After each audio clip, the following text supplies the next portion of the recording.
What if everything you think you know about the builders of Europe's great cathedrals is backwards? Not a linear tale of human progress, but the shadow of something far older, far more sophisticated, and deliberately obscured. Picture Reims, a cathedral so vast and precise that it reads like a machine carved from stone.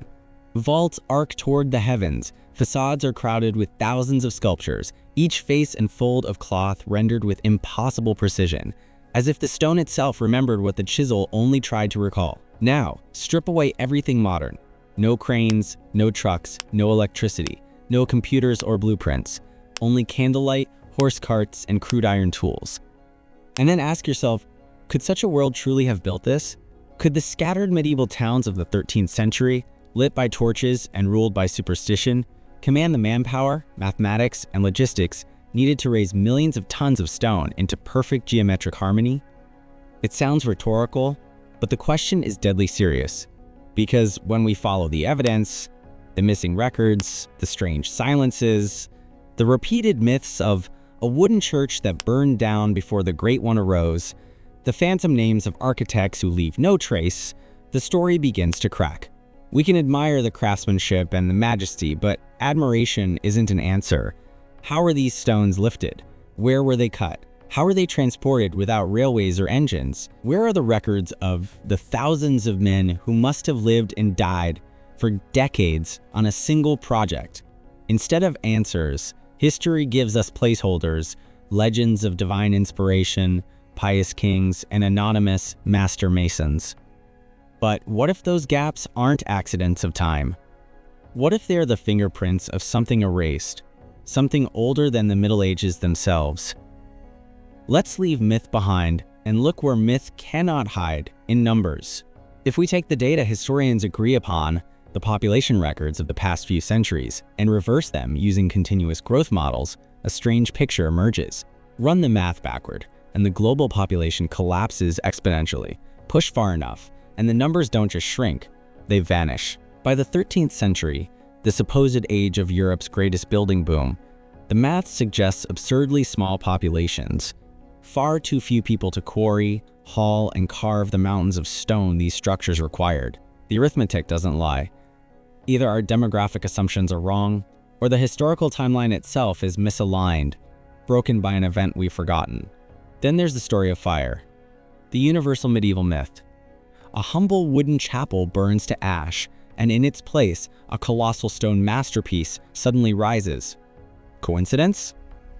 Or a convenient tale to explain how something miraculous appeared where no one remembers building it? The pattern repeats so perfectly across Europe that it feels scripted. A pretext, a narrative patch sewn over a gap in real memory. And the so-called architects, the named masters, dissolve under scrutiny. Jean d'Orvillard d'Eoncourt. Names without faces, without archives, without apprentices or schools. Their biographies are cobwebs stretched across the mouths of deep wells. Who were they? Builders? Custodians? Or merely figures written into history to fill in missing authorship for structures whose origins had already been forgotten? Photographs from the 19th century complicate the story even further.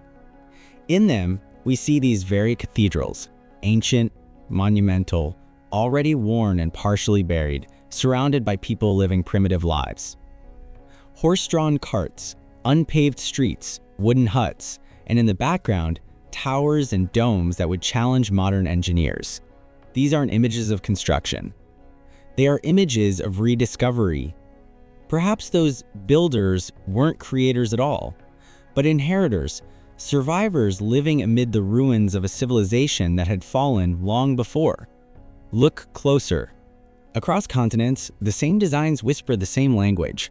Lions, griffins, double-headed eagles, geometric rosettes, and sacred spirals. The same mathematical ratios repeat in distant lands, from European cathedrals to Asian temples, from Mesoamerican pyramids to Indian mandalas. Coincidence? Or fragments of a unified architectural code left behind by a civilization that once spanned the globe? To dismiss this as chance is to ignore the statistics. To call it shared inspiration is to avoid the question. How did civilizations with no contact, separated by oceans, produce structures that align to the same celestial angles, and are built to the same geometric constants. Now, consider logistics once more. Each cathedral consumed millions of blocks of stone. Where were the quarries that could have sustained such hunger? How were the stones cut, lifted, and transported with medieval tools? A few scattered documents mention quarrymen and wagons, but the detailed records, the infrastructure one would expect from projects of such colossal scale, are largely absent. That absence echoes louder than any preserved parchment. It isn't proof of deceit, but it is evidence of discontinuity, a gap in the story too wide to cross with faith alone. So let's imagine another possibility. Suppose sometime in the not-so-distant past, the world we know suffered a cataclysm, a reset so vast it erased memory itself. A flood, a fire, a cosmic strike, or something even greater, a global event that nearly ended civilization. The survivors inherited the ruins, not the plans. They built their new world atop the bones of the old, repurposing what they could not explain. The cathedrals became churches, the palaces became fortresses, the old technologies became miracles. And history, reconstructed centuries later, called it progress. If this is true, then these grand monuments are not proofs of medieval genius, but tombstones of an older age, the last resonances of a civilization whose knowledge exceeded our own. And that knowledge is not lost entirely. It hides in the stones themselves. The geometry of these cathedrals is not arbitrary. Every arch, every vault, every window is tuned to mathematical harmony. The golden ratio, Fibonacci spirals, musical intervals rendered in space. Step inside and speak, and the walls sing back. Whisper a note, and it becomes a chord. The architecture itself amplifies, modulates, and merges sound into vibration. This is not coincidence. It is engineering. Acoustic precision on a level modern science struggles to replicate. The cathedrals were not built merely to awe the eye. They were built to move the soul through resonance. Instruments carved from stone, vibrating with the same harmonics that govern light and matter. Even their stained glass windows encode geometry that mirrors patterns in sound and energy. When sunlight passes through them, it refracts into living color, painting the interior with shifting frequencies of light, as if the builders wanted the walls themselves to speak in wavelengths. And when we extend our gaze beyond Europe, we see the same philosophy repeated. The temples of Angkor Wat, the pyramids of Egypt, and Teotihuacan, the great stupa of Borobudur, all aligned to celestial coordinates built with identical precision based on the same mathematical constants. Different continents, different eras, one blueprint, one language of proportion and resonance. The official explanation calls it coincidence, diffusion, or independent discovery. But patterns this deep don't emerge by accident. They point toward a shared origin, a mother culture that once spanned the globe, its memory shattered by catastrophe, its knowledge preserved only in stone. Perhaps this was the civilization some call Tartaria, or Atlantis, or Mu. Names are unimportant. What matters is the evidence, the repeating motifs, the lost technologies, the impossible craftsmanship. These are not myths. They are fossils of knowledge, pieces of a world that ended, and yet never truly disappeared. When we study old maps, we see hints, land masses misplaced, cities drawn where deserts now lie, coastlines that no longer exist. When we examine the sudden explosion of invention in the modern era, electricity, magnetism, flight, it feels less like discovery and more like remembering, as though fragments of an older science were resurfacing through intuition, dream, or the accidental recovery of lost principles. Maybe that is what the cathedrals represent, a message left for the future, encoded in form, proportion, and vibration. A message that says, we were here, we understood, we built with light and sound and geometry because we knew they were one.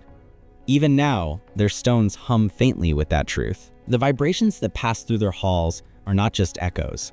They are harmonics, resonating frequencies that interact with the human body, the human mind, perhaps even the earth itself. When you realize this, history transforms.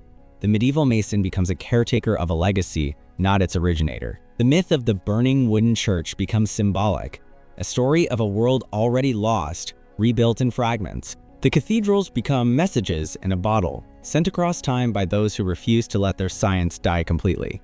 And so, when you walk through one of these vast, echoing spaces, when you feel that strange vibration in your chest, that quiet pull of awe that words can't name, perhaps it's not faith you're feeling. Perhaps it's recognition. A resonance deep in your bones that remembers something your mind has forgotten. The truth may be simple and devastating. Our civilization is not the first. It is the sequel. And the cathedrals are the surviving pages of a book we have barely begun to read. Perhaps in the end, the mystery of the cathedrals is not just about architecture or lost technology. It's about memory, the memory of humanity itself. We walk beneath these arches, we run our hands across the cold, ancient stone, and we think we are standing in the presence of history. But maybe we are standing in the ruins of a story far older than any book, far deeper than any chronicle. Every carved figure, every perfect arch, every echoing note may not be a relic of devotion, but a whisper from an earlier world, a civilization that understood that form and frequency, number and meaning are one. Their cathedrals were not just monuments of worship, they were instruments of harmony, built to connect heaven and earth, man and cosmos. And when that civilization fell, the resonance faded. But not completely. The stones still hum, the light still bends, the message still waits. So the next time you pass beneath one of these towering portals, look up. Listen, because the builders might be gone, but their song still echoes through time. If this journey made you think, if it made you question, even for a moment, what we've been told about our past, then don't stop here. There are more questions waiting, more patterns to uncover, more truths hiding in plain sight. Leave a comment below with what you think these cathedrals really are. Were they built by forgotten engineers, survivors of a lost age, or something else entirely? And if you want to keep exploring the hidden layers of history, the mathematics, the symbols, the impossible architecture, make sure you're subscribed. Because the story of our world isn't finished, it's just starting to wake up.